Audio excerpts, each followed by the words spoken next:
Muerto, muerto, muerto. Pero no lo estaba. ¿Cuánto habría dado por estarlo? Muerto de verdad.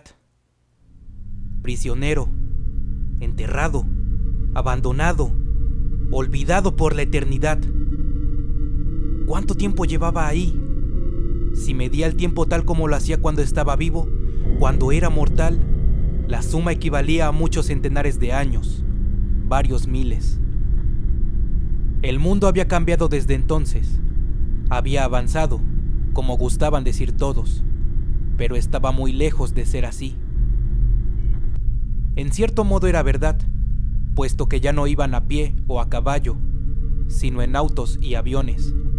Ya no morían por una fiebre o una gripe, aunque había excepciones.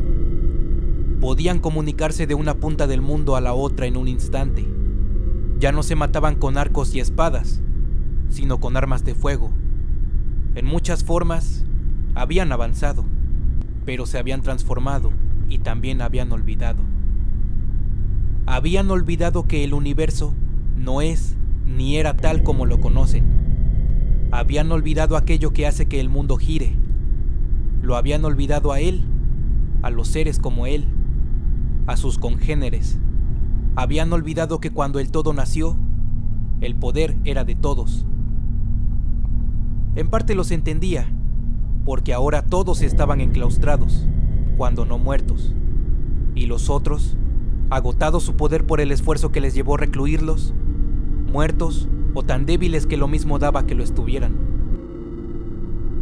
Al final, todo se resumía a que los que, si podía llamársele de esa forma, aún vivían, estaban encerrados por una fuerza antigua y poderosa en los lugares más solitarios y recónditos del planeta. ¿Quién, pues, iba a acordarse de algo que ya no vive ni en los mitos? Pero aún existían, ni vivos ni muertos, únicamente como esencia, encerrados en prisiones más etéreas que materiales, pero reales. Quizá algunos de los confinados ya habían muerto, debilitándose con los eones, hasta extinguirse en sus prisiones y desapareciendo por completo del plano en el que coexistían. A menudo se preguntaba si después había un segundo y hasta un tercer plano. Ni siquiera ellos lo sabían todo.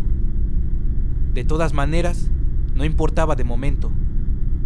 A él le traía sin cuidado lo que pudiera ocurrirle a los otros tras la muerte. Después de todo, nunca se caracterizaron por la solidaridad y el compañerismo. Lo único que importaba era él, y él también estaba muriendo. Con cada milenio, siglo y lustro transcurrido, se sentía débil, cada vez más débil. Al principio, podía espiar a casi todo el mundo. Fue testigo de la encarcelación de muchos como él, sin ningún poder para intervenir, pero podía ver. Ahora ya ni eso. Se había quedado ciego respecto al mundo. Pronto no sería capaz ni de pensar. Entonces, sobrevendría el final. Tras el final, la cortina del futuro estaba velada, si es que existía un futuro. De modo que, si había un después, era algo que ignoraba. Experimentaba temor al pensar que después de su muerte verdadera, al otro lado le esperarán los regidores del orden y el equilibrio, con un gesto adusto y un grueso libro en el escritorio. Temía que leyeran todas las atrocidades que había cometido y lo condenaran a una eternidad de sufrimiento. Esa espantosa idea le provocaba profundos escalofríos.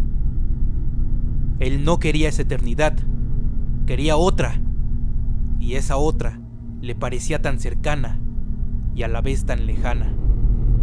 Sentía como el poder que lo mantenía prisionero se estaba debilitando.